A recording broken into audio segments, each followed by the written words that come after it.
My name is Talitha Washington, and I am the director of the Atlanta University Center Data Science Initiative. And so before we get started, I just want to give a few remarks about our initiative. So our initiative works across Morehouse School of Medicine, Clark Atlanta University, Morehouse College, the Spelman College, and the Atlanta University Center Robert Woodruff Library. So we are proud to host this seminar. And we also want to give a special thanks to the Center of Excellence of Minority Women in STEM at Spelman College for helping to support this initiative. This center works with the Division of Natural Sciences and Mathematics at Spelman in all things research, from faculty to students. And they have 3 pillars of excellence: research, academic advancement, and leadership and professional development. So a special thanks to our center.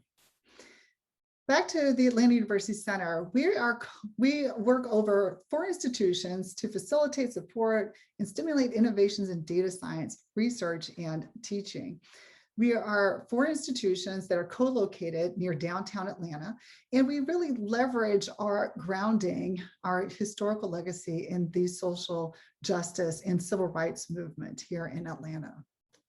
We have 2 goals with the Data Science Initiative. We seek to develop talent, and so we aim to be a significant producer of African Americans with expertise and credentials in data science. And we also seek to create new knowledge in terms of leading national efforts to address both race, gender, and social justice aspects of data science. And we do this through our curriculum, through our research, and through our engagement. So just to give a heads up, put it on your calendar. On Friday, February 23rd, that's our 4th Friday event, we're going to have a special venue going on. Ooh, I'm missing a one. It's all good. So we're going to have our inaugural W.B. Du Bois Data Science Symposium. It starts at 11:30 a.m., so that's a double 1 a.m. and to 5:30 p.m. So we will still have our seminar at 12 p.m. and we're just wrapping that into our inaugural symposium. So we're going to have 2 keynote presentations, one with Dr. Sean Jones of the National Science Foundation and Dr. Nathan Alexander of Morehouse College, who's going to talk about W.B. Du Bois's work in data science. We're really excited about having both of them. We're also going to feature lightning talks by AUC faculty and staff. So we invite AUC faculty and staff to come give lightning talks. Our target audience is everyone. So we're welcoming everybody to come and join us with the symposium in 2 weeks, Friday, April 23rd, from 11:30 a.m. to 5:30 p.m. It's free and it's open to the public. So we'll see you soon in a few weeks. Also, this is an announcement for our AUC faculty, staff, and graduate students. This summer, we will have a slew of workshops on a variety of data science topics from genomics, Python, data visualizations, ecology, R, Tableau, all of good stuff with respect to data science. So if you haven't got the announcement, reach out. I'll put a link to our newsletter in the chat once I'm done talking, or maybe somebody can do it while I'm talking. I would be remiss if I didn't wish everybody a happy Mathematics and Statistics Month. April is Math and Statistics Awareness Month, so I just wish everybody a great month and help keep the world spinning with mathematics and statistics. So with that, I would like to introduce our speaker, Dr. Monica Jackson of American University.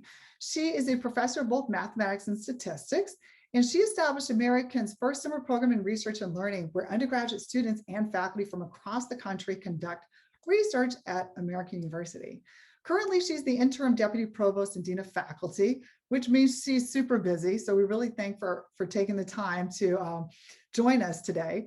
Previously, she was associate dean of undergraduate studies, and also she was their College of Arts and Sciences first diversity, equity, and inclusion officer, and a member of numerous search tenure committees. And that's how we roll in academia. We're on a bunch of committees, both internally, externally, and if there's another level, we do that too. So she's a PI for their NSF Advanced Grant that seeks to analyze both gender and racial data, and that works to increase equity in these areas among STEM faculty. So her current research interest is in the area of spatial statistics, statistics over space, you can think about that, geographical spaces, and disease surveillance with applications to developing, investigating methods for detecting cancer clusters, global clustering patterns, and developing simulation algorithms. So all things data, that's what Dr. Jackson does. But most importantly, She is a double alum from Clark Atlanta University. She received both her master's and bachelor's degree from Clark Atlanta University. And it was here in the AUC is where she started her awesome research trajectory in statistics and is really helping to inform how we can think about these really troubling diseases through the lens of spatial statistics. She also earned a PhD from the University of Maryland. I have to put that in there as well. You know, it's all about the Clarkite. If you didn't know, Clark Atlanta folks were Clarkites. And Dr. Jackson, you were there when it was Clark College, right? Yeah, I started at Clark College and graduated at Clark Atlanta. Yeah, I was first class. First class. All right, great. Well, thank you for joining us today. And with that, Dr. Jackson. Well, thank you, Dr. Washington. Thank you all for inviting me here. I am very excited to be speaking at this talk. I have very fond memories of my time at Clark Atlanta and the AUC, so I definitely was not going to turn down a chance to actually speak with you all. I guess some more background on me. After I left Clark Atlanta, I was at Emory for a couple years as a postdoc, and then as Dr. Washington said, I went to University of Maryland for my PhD. And then I've been at American University for like the last 15 years there. So I've enjoyed my time there, but I'm actually in Georgia. I spent the pandemic here out in Georgia, so I have family out here. So it's like coming home again.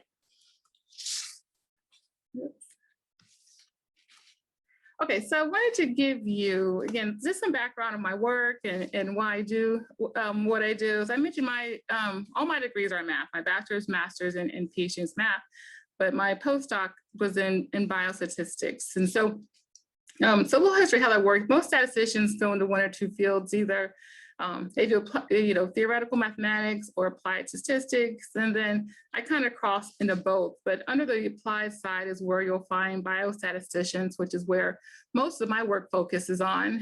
And people in those fields generally study work that deals with maybe public health or medical concerns. So on this side, I have a few questions, some research problems that people have studied before. So one showing you is AIDS more prevalence, one goes from east to west.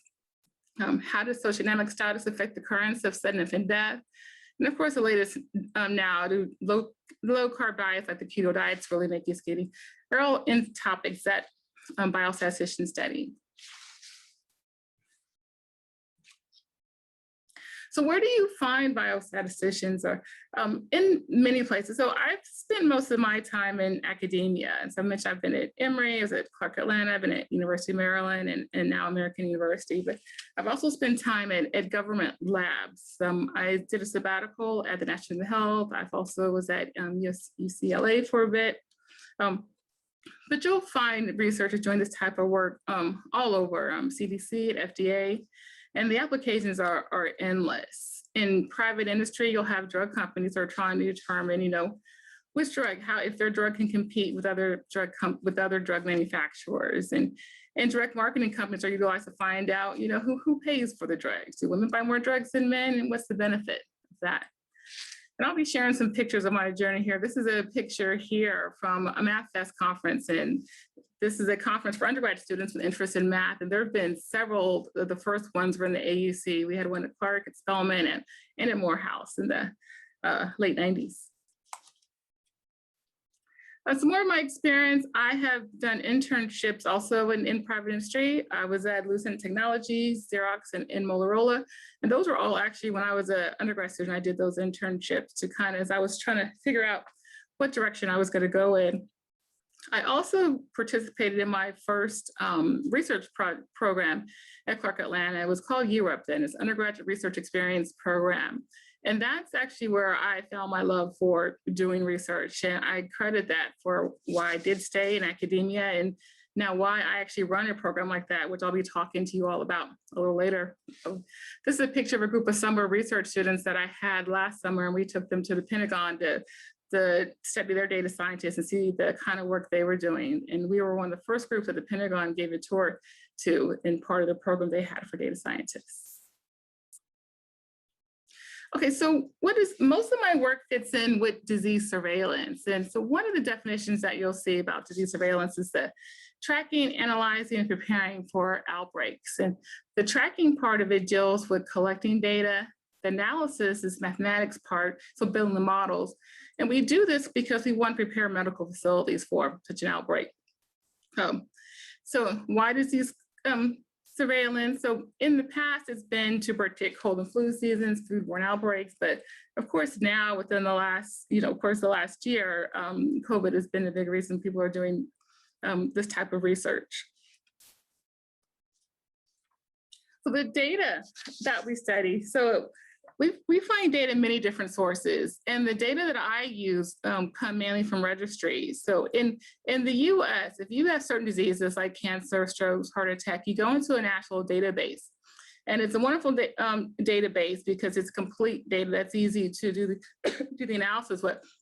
And you have income on, on the person that has the disease, such as their age, their marital status, their families, other pre-existing conditions they had. So it's a massive data set. It's a late data set because by the time these data are released, some time has passed. If you want to study outbreaks, it's not the best way to go. Another source of data is over-the-counter medication. So in Georgia, if you go to CVS or Walgreens stores like that, and you're purchasing, say, antacids or pain medicine, some certain pain medications, those are actually monitored.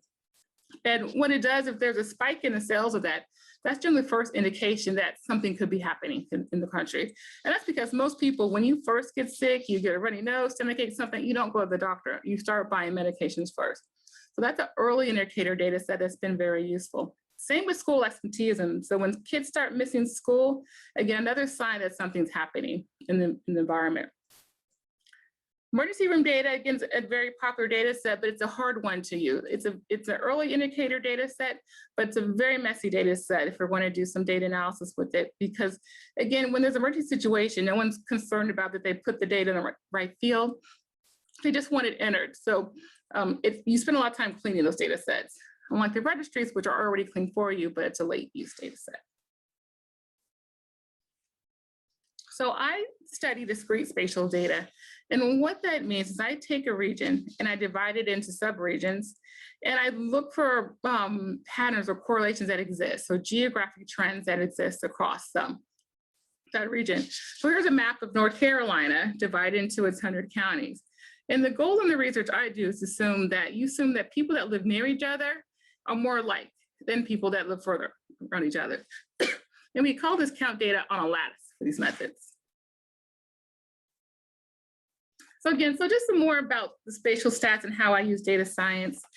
Here's just a region I made up that's divided, and you see a positive correlation happening here. And so what that means, I have high values near high values. So these are these red areas here, and low values near low values. And so what you're looking for are these clusters that could be here. And with a negative correlation, it's the opposite that you're looking. So are high near high, or low near high, and are they median values near high? Okay, so I want to give you, before I get into the research project, I want to give you some examples of some of the maps that I make. And a lot of my research, again, I'm studying geographic trends, so I make quite a few maps. So in this map here is a map of California. And we have the mammography screening rates. And the regions that we used here, we use census tracts, counties, and California has a special unit called MSSAs, which is a medical service area units. That's the level of the data that we used here. And we were looking at who gets screened for a mammogram. And so as you notice, the darker areas are where we have the high screening rates. And this is because, again, you're trying to reduce breast cancer rates. And screening is, again, is a good indicator to detect breast cancer. So I did this study when I was at the National Institutes of Health. And what we found in this is that women that live in more urban areas, so if you compare this map here, were more likely to get screened than women that did not live in an urban area.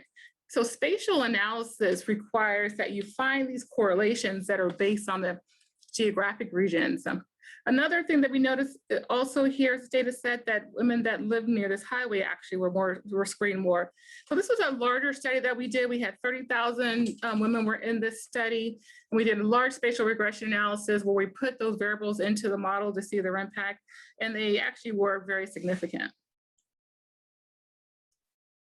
So another study I worked at, these are HIV mortality rates in the US, and the region here are census tracts. So the US has like 3,000 something census tracts. And you notice the pattern here, you see kind of a rainbow effect happening. The higher values are in the south and on the borders. Then as you go up north, the rates actually get lower. So this is a global trend, so a global spatial trend that you may see happening. It's another project I did with a group of undergraduate students and a research experience for undergraduate program that I worked on many years ago. In this project, they were trying to determine leukemia rates, mortality rates, and if they were impacted by locations of about 100 something nuclear plant locations that we have in this country. So the black dots represent these nuclear plants. And then you see the clusters happen where you see the darker areas. And so the thought was at the time, these nuclear plants, they're known to give off high levels of radiations and other pollutants that impacting health. And visualizing this, so again, we did it behind all these maps are, data analysis. They're not showing you, I'm just showing you the maps here. But as you can see visually from this, there's not a correlation here from where these locations, these plants are compared to where the high rates are. And that we found more research. That's because, again, it's known where these plants are and the people who live near them know they live near them. So it's like they do everything else in their life, right? So they eat their 5 fruits and vegetables a day. They exercise. They don't bungee jump. They wear their seatbelt. They do everything else right in their life. So they actually, their mortality rates are actually lower than the rest of the country because they are pre-aware that they are going to be exposed to this radiation. Okay, so now I want to get into my research project that I worked on. This is a special project because I worked on it with a group of undergraduate students this past summer. And in this project, we were actually studying COVID-19. So I need to back up the time frame. This is June. I started working with the students in June. And as everyone knows, about the coronavirus, it's all we've been hearing lately, but it was a global pandemic. It's been infecting most countries, and it's caused by severe acute respiratory syndrome. And as you know, the virus can be spread from people or person to person in many ways, mainly from close contact, which is why we've had these mandates to stay 6 feet apart. And it's through droplets in the air that can be transmitted from a person to person, that can enter your body and transfer to the other person, and possibly through touching surfaces as well. And then, you touching your mouth or eyes afterwards. At the beginning of the pandemic, New York, as I mentioned, was the epicenter. And they had their first confirmed case in March of 2020. However, approximately about 1 month later, the metropolitan area had the worst affected cases in the US, and its medical infrastructure was being overburdened. And so you all remember by then we were in full lockdown mode, but then by June of 2020, they had over 200,000 cases and over 18,000 deaths in New York City. And this is in June. Around this time, my students that I had, they started working with me around June 1st. This was all that was on news. So they actually wanted to study the impact, the death rates of COVID and what were the factors that were impacting it. So we did this large spatial study, this large analysis looking at COVID-19 and the variables that were impacting it. Also social determinants of health, such as poverty and overcrowding of housing and food insecurities and racism. Also lack of access to healthcare. Those are all commonly known factors that are rooted at health inequalities. So COVID-19 has been no exception.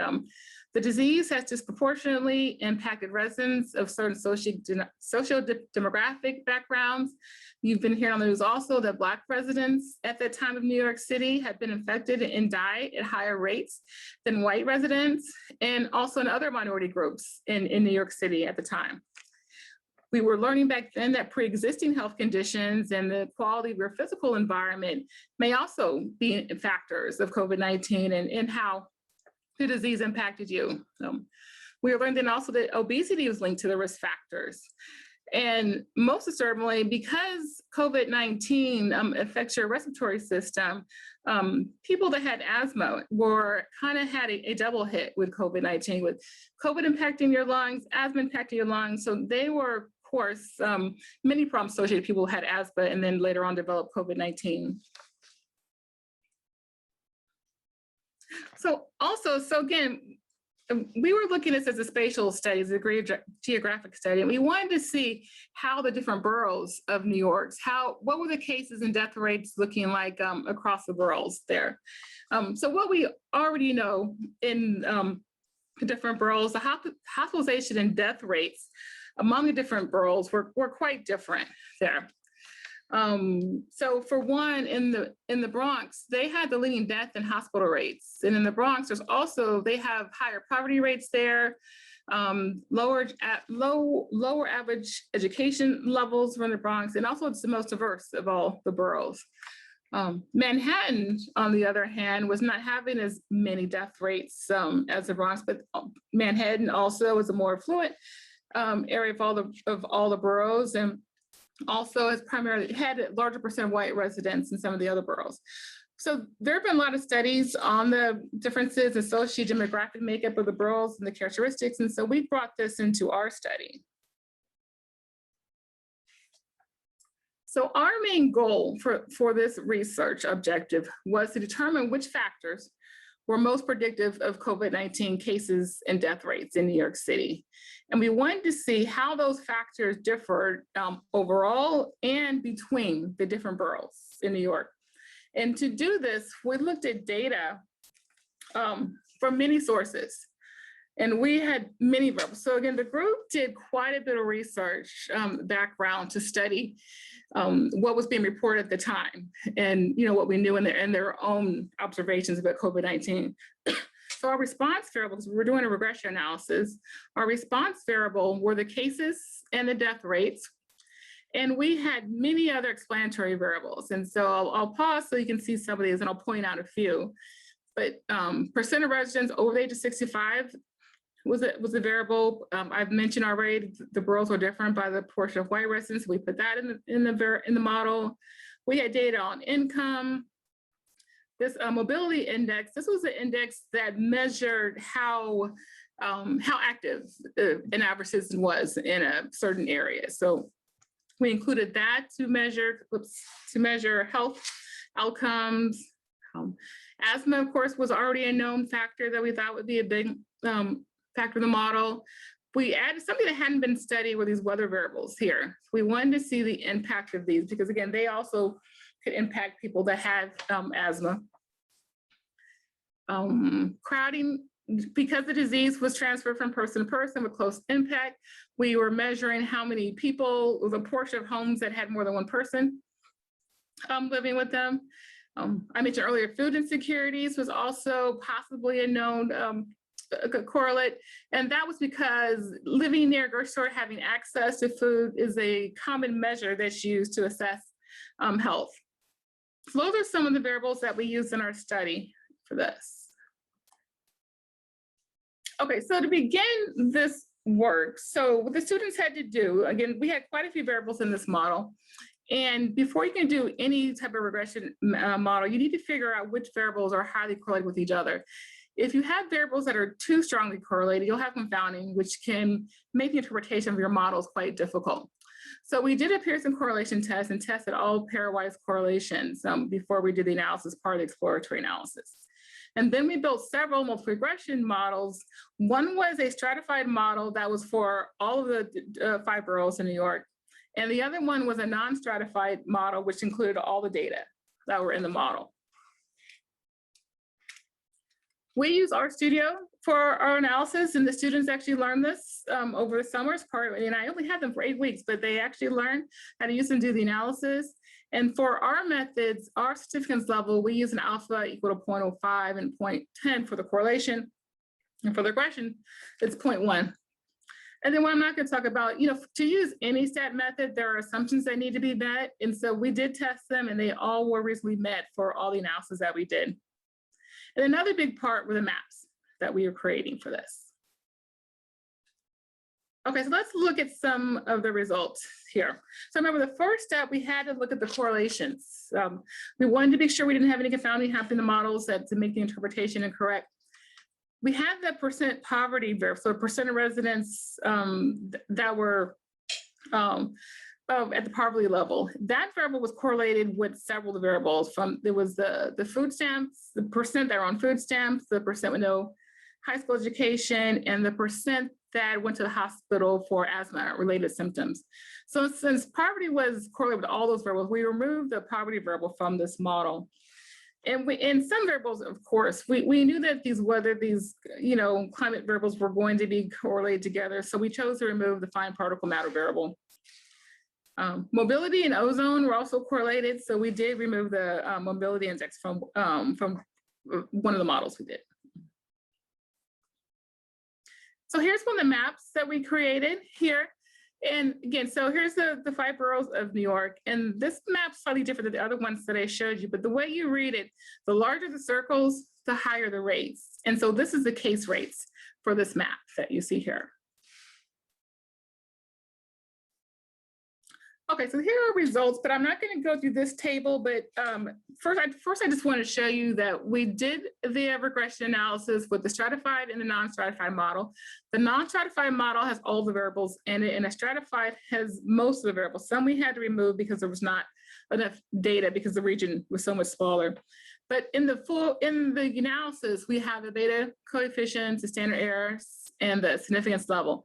But that's too much data to read it like this. So I want to show it to you in a much simpler method like this. So looking at the model this way, and this is a case model. And here I'm just showing you the significant variables in each of the models. So here I have the non-stratified and then each of the stratified ones by the boroughs. The way you want to read this, the plus means that it had a positive impact on the response curve. The negative means it reduced the case. So for instance, for the non-stratified model, the percent of people over the age of 65. So the higher the percent of people over the age of 65, the higher the cases of COVID that were there. And so that one made sense on that. The percent white, so the higher percent, this negative coefficient was there, the higher the percent white, the lower the cases of COVID. And that's what some of the research earlier on indicated, that minorities were overburdened by the disease than the non-minorities were. What you want to really compare is notice the differences in these models. So Staten Island, nothing was actually significant. But you notice the age was significant in several of the models. Percent white was significant in several of the models. But there was some interesting observations here. So in Queens, obesity had a negative impact. So the higher the obesity rate, the lower the cases in Queens. And Brooklyn was the opposite. The higher the obesity rate, the higher the cases. So that part wasn't making sense when we were studying this. So now let's look at the rates. So this is the same as I showed you before. And again, the way you read this again, the larger the circle, the larger the death rates. And again, this is just showing you what was happening in the different boroughs. So this is again the same model, but I don't want to talk you through on that one. I'd rather show you this picture, which is a lot easier to read.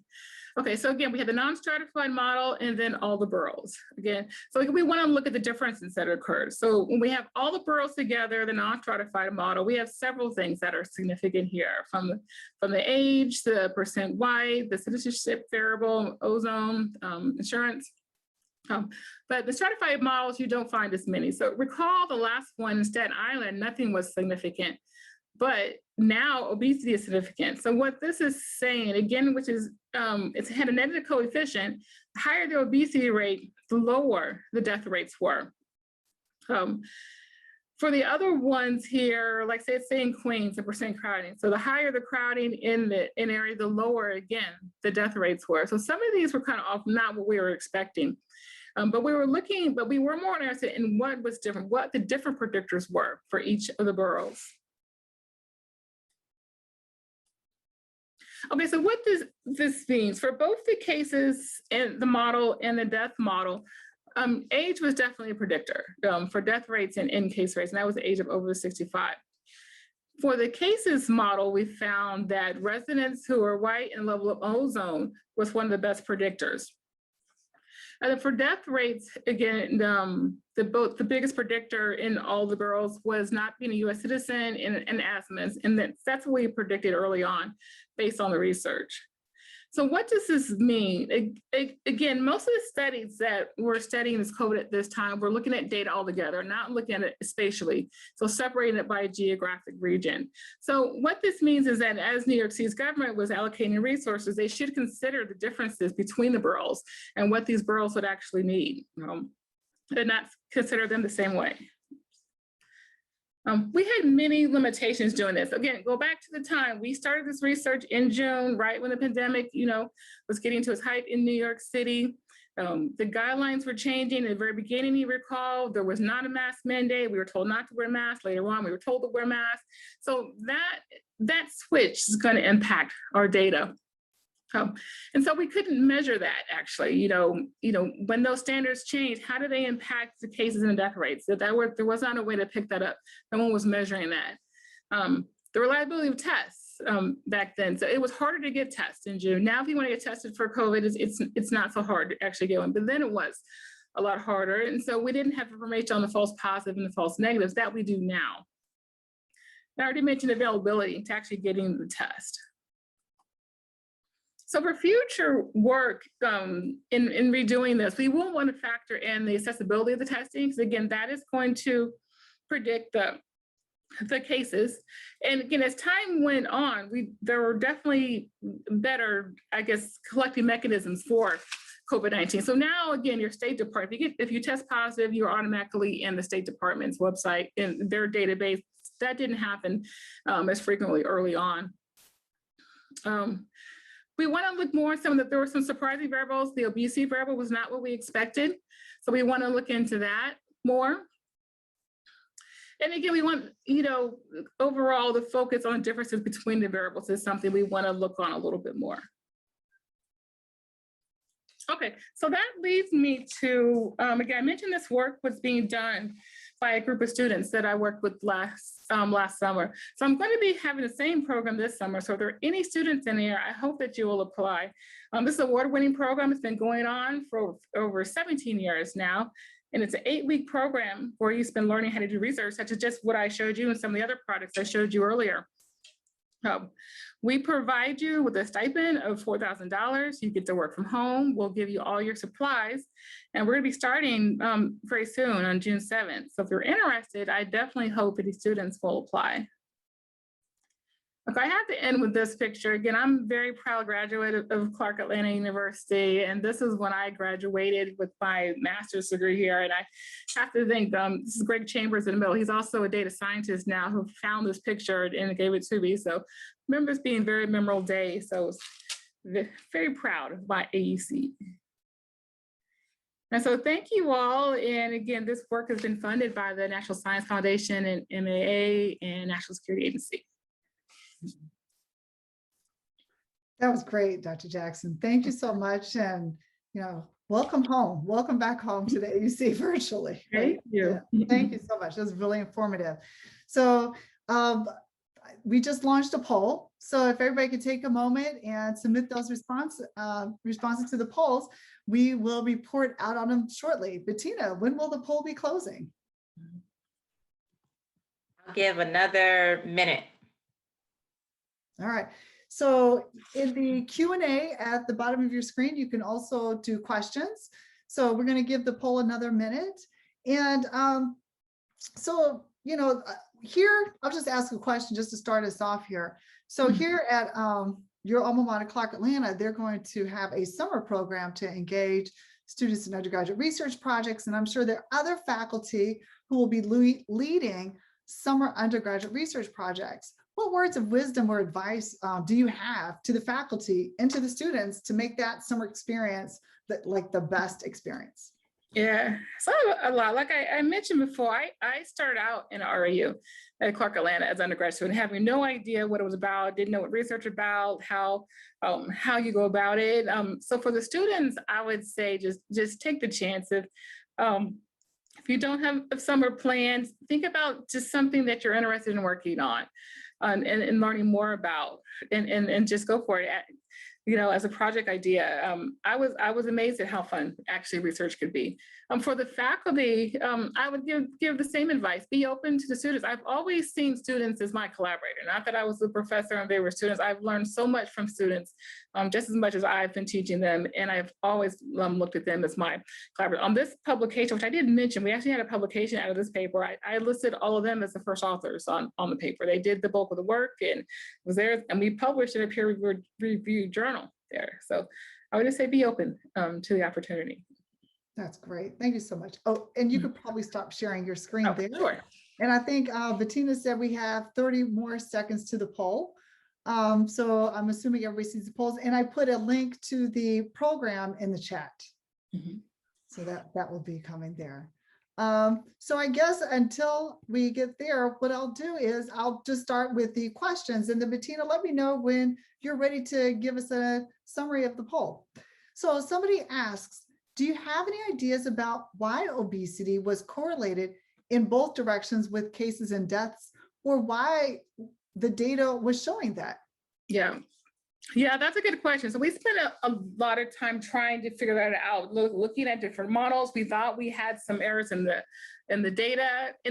In the full model with all the data, that didn't happen. It's in the stratified model where we had quite a bit less data where that was happening. So it could have been we didn't have enough power in those models, but not absolutely sure on that and why that happened. But that's definitely something that needs to be investigated more.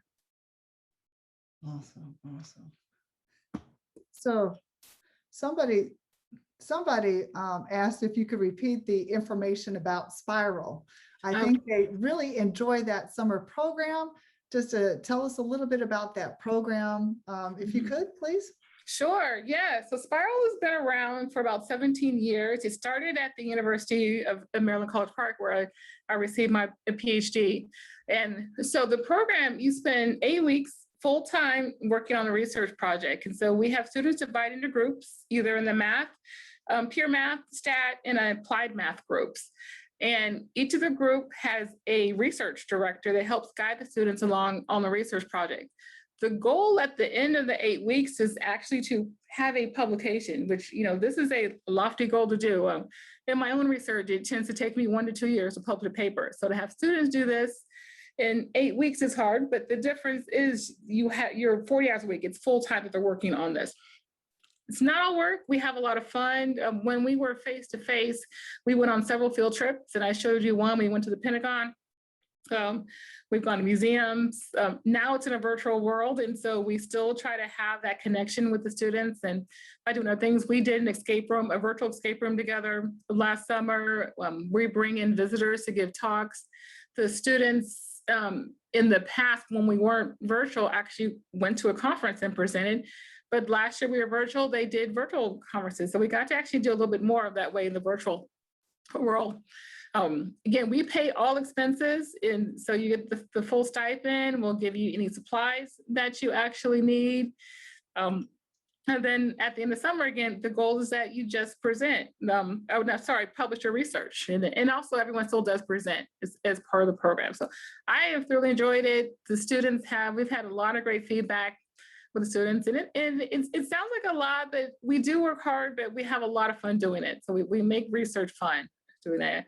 And I've always let the students pick their projects. So that's also a big sign. So we've done projects that range. I did one group that wanted to see the impact of sports or the freshman 15 was a popular one. We wanted to see was a freshman 15 real. So do students actually gain 15 pounds their first year?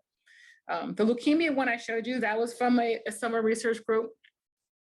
Someone wanted to look at sports and they were looking at the impact of sports on your GPA. So we've done a lot of interesting projects. And then I've worked with the stat students for the most part, but we have the pure side also that is more theoretical to mathematics too. Great. So it sounds like a lovely combination. Yeah. So with that, I'm going to let your voice take a quick brief rest there. But Bettina Gardner, she's the administrative director of the Atlanta University Center Data Science Initiative. What did you find out on the poll? Good afternoon, everyone. So we have our standard questions asking about status. And today we have a large group of working professionals and folks that have already graduated. So welcome. Out of those who are students that are here, we have a few PhD, masters, and seniors, so upper level folks or folks on their next second degree. In terms of gender, you'll notice that we have expanded gender choices. We learned something, and expand our knowledge. So we have a nice split here as we have recently. Where do you currently live? We have 43% in Georgia, 52% outside of Georgia, and 1% that is international.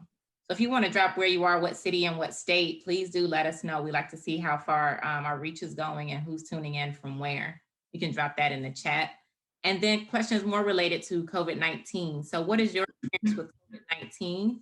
And the largest here we have that 35% of folks said that their network is affected, and 30% said that their extended family is affected, but not necessarily their immediate family. But as you can see, it is a pretty wide spectrum where we all know COVID has affected us in some way, shape, or form in the past year.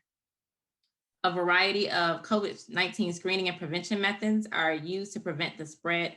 What experience have you had with any of these? And so we've seen that a lot of folks have done, 70% have had to do temperature checks somewhere, have used a symptom tracker at 43%. About 10 people have done the PCR test. About 6, the rapid antigen test, which you get it back in about 15 minutes. About 2 people have done the antibody test. 70% have done social distancing, and about 15 have done the vaccine. And then we do have the mandatory mask mandates. I know certain states and districts have mandatory mandates. So if you want to post where that is, and then also curfews and lockdowns. I know that was a lot more internationally, but maybe also somewhere here in the US, we had a few places that were locked down by government. And then has your community had many COVID-19 diagnoses and or deaths? 57% of people said yes. And out of this, are you involved in a medical or public health profession and or studies? So the majority of folks, 70% are not. So we're not, we're lay people in the health space, but definitely still very much affected by COVID-19. So thank you all for voting. And we had out of that, we had, I think, 23 people vote in total. Thank you. Thank you so much. Thank you so much. So we return to the questions here. So we had another question come in, and somebody asks, did your group, Dr. Jackson, do any models relating to super spreader events? We didn't, because again, go back to the time frame of this. This is early on in June, and we were really on lockdown. So there weren't big events that were happening now. It would be interesting to study now, especially in Georgia. Georgia was one of the first states to open up. Georgia opened up. They were the first state to come out of lockdown. That happened at the end of May there. And so we were expecting Georgia to show higher case rates, but actually it didn't. Georgia's case rates didn't go up till much later, until pretty much near the end of the summer, beginning of the fall, whereas other states actually had higher rates. So the geographic trend that was happening then was not making sense at all. And again, a lot of it could have been the mask mandates that were happening, because it did change, and maybe it helped then, but we didn't get a chance to study super spread. But that's something, a limitation we should add on this as well if we do the study more. Yeah, that's a great question. Oh, and somebody said that Spatial is a great REO. I know all the mentors in the program. And I think that was your co-organizer, Dr. Leon Woodson, who said that. I think it is. He's one of the original founders in Spiral. Thank you, Dr. Woodson. Yes. So, I love it. Right? Yeah, so if you all join, none other than the nephew of Carter G. Woodson, right? Yes. Put the plugs in. So somebody had a question.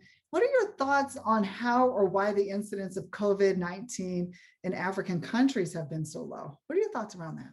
I've been hearing about that. So I have not studied the data nor seen much of the data there. It could be built.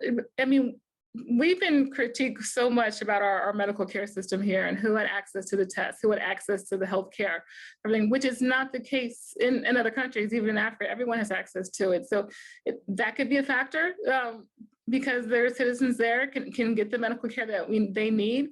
One of the variables I had on here was the percent without health insurance. That is a huge problem in this country. If you didn't have health insurance, you likely were not getting tested. And if you had symptoms, you were not being reported, for not being treated. So therefore, mortality rates were likely higher. But I haven't studied. That would be a great spatial study, geographic study to look at, to see why why is that the case in Africa?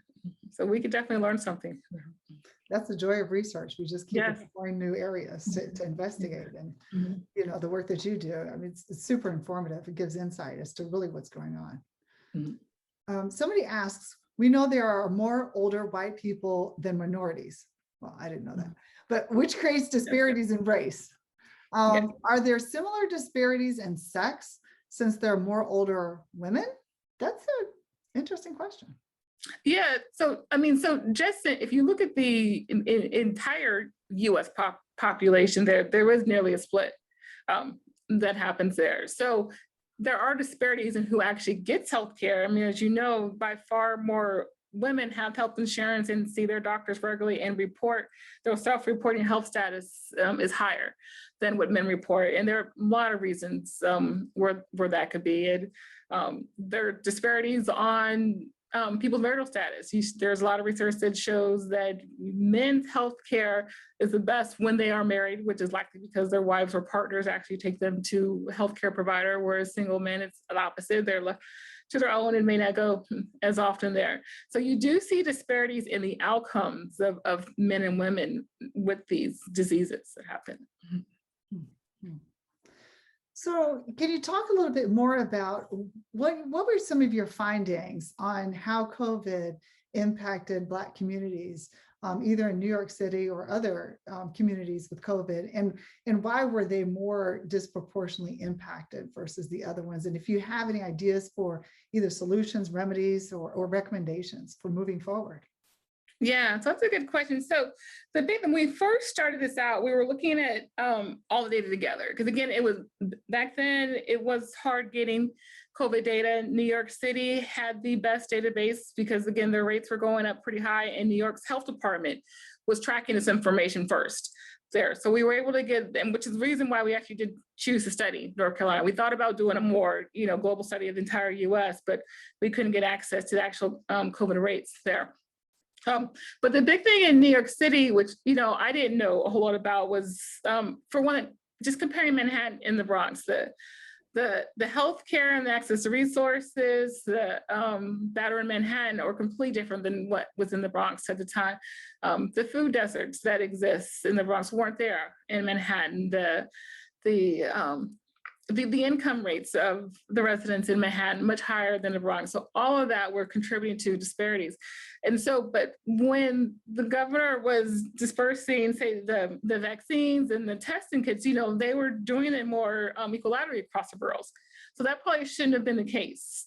Bronx and the other boroughs needed more resources. They didn't have the same access to medical facilities that folks in Manhattan did there. So this should have been taken into consideration when they were looking at solutions to this problem there.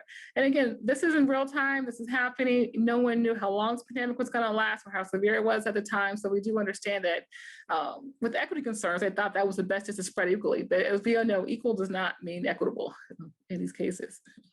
That's, I mean, I just want to echo your statement there, equal does not mean equitable, and really it's looking for equitable solutions. That's what we want. Yes. Yeah, wow. We have a lot of work to do in a lot of spaces to bring that. Absolutely. Someone asked, what software did you use to do the analysis? Are you using R or Python or Julia or what? And also, were you able to find the data? Where were you able to find the data you did use? So that's a great question. So for the students, we use R. And R, this was the first summer I think I had the students learn R, because again, we only have 8 weeks. And so I need to train them on a software and the research project and collect the data. So I'd use easier packages such SPSS is a really simple package. It's a point and click package. You don't have to learn how to code. Or you have to learn how to code in. I do most of my work, my spatial work in SAS quite a bit. But with the students also, they also had to learn the mapping software. So ArcGIS, a very complex software package, a very expensive package. I had to train them in that. So what we did, we had in my group, we had 10 students last year. So I had 5 in my group. So we kind of split them up. I had a few of them learn R, a few of them learn ArcGIS, a few of them focus on the background, few of them focus on collecting the data. which is how we got the project done. But where we got the data, so in most spatial studies or in data science, you spend most of your time trying to find the data and clean the data. So we have data from a variety of sources. New York Health Department was the main one.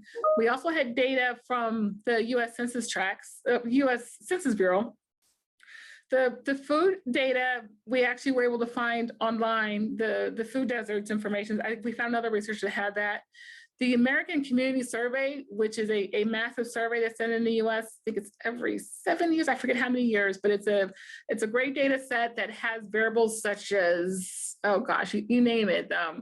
Self-reported health status, average, wage, several health indicator variables that we pulled out of there. And then also we had I think I mentioned that the different health departments data set that we use.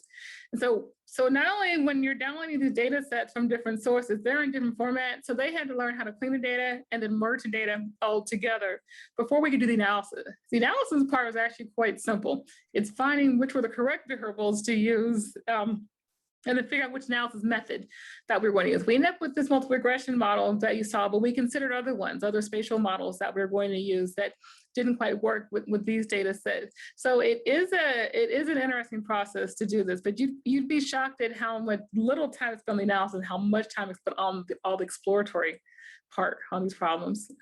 Yeah, there's so much work on the cleaning and the curation of data. Yes. Yeah, it can't be underestimated. Like they say, cleaning data is a dirty job. Somebody's got to do it. That is true, it is. Got a little coding on that. And that's what I mentioned earlier also, registry data are already cleaned. So, which is again, priority of using those, but they are late data sets, very late. You're behind the curve when you're using those sometimes, when you're looking at a pandemic. So you want earlier data sets. Oh, excellent point, excellent point. Someone said there's a rumor that people with O0RH blood type is more immune to the virus. Did you ever consider including blood type in your searches? And really, how true is this rumor that blood type impacts if you're more immune to the virus or not? Yeah, I've been hearing that. So then that's fairly new, that research. So back then, we didn't have that information out there. So it would be something interesting to bring in. One thing when we're looking at variables, again, we were looking at variables that researchers have been using, and we only had, it was June we did this, it was March when the pandemic started, so not a lot of researchers. So the big thing then was that we were saying that African Americans were more at risk. But as you know, what we found out later on, it's not so much being African American, but vitamin D deficiencies. Most African Americans, 80%, have a large vitamin D deficiency. So now when you're diagnosed with COVID, vitamin D is a big thing what you're given. So it may not actually be the rate. And that's the thing with, stats. Correlation does not mean causation. So it's not that being African American might be the cause. It might be some other factor that's a trait because you fit into a certain race on this. Oh, wow. That's, wow. So much to consider. Yeah. So thank you so very much. We're also joined with Dr. Tamara Pearson, who heads up the center at Spelman College, who is co-sponsoring this with us. Dr. Tamara Pearson, would you like to say a few words? Yes, thank you, Talitha.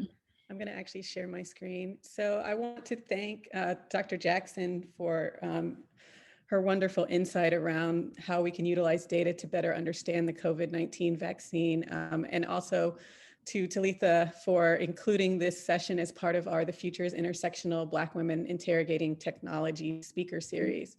So I'm excited that this speaker series is a part of a partnership between Spelman College's Center of Excellence for Minority Women in STEM, the AUC Data Science Initiative, the UCLA Center for Critical Internet Inquiry, and the Mozilla Foundation. And as part of that speaker series, we're bringing together Black women like Dr. Jackson, who are pioneers in the work that they're doing and utilizing technology to help us better understand our role in society.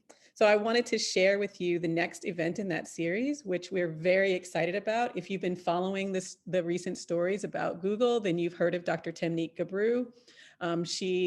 Her firing from Google last year really set off a firestorm of critical evaluation of the tech industry, and specifically how Black women are treated within the tech industry. She is a pioneer in her field of artificial intelligence and machine learning, and we are so excited that she has decided to be a part of this speaker series. You could see the registration information below, and we hope that all of you will be able to join us for that. So once again, thank you for participating in the Futures Intersectional Speaker Series. Thank you to Dr. Washington and to Dr. Jackson for including us. Thank you so much. And Dr. Pearson, if you could put a link to that Yes.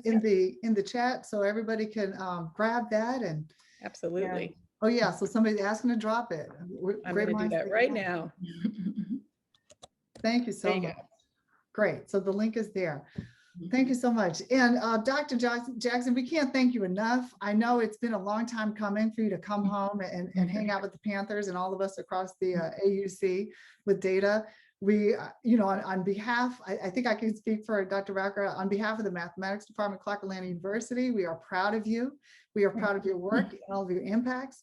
And we're glad that you're amplifying what you received at Clark Atlanta, which started off your research trajectory in statistics, through doing this with other students with Spatial Spiral. So kudos to you for your work, not only to bring insights into these important issues such as disease surveillance and other topics that related to diseases, and just thank you for all of your impacts that you're making at American University, and also really impacting the nation by growing up another group of students that will go off and really solve some of these problems with spatial statistics. So thank you. Thank you for joining us today. No, thank you all for having me. It's nice to be back home. So thank you.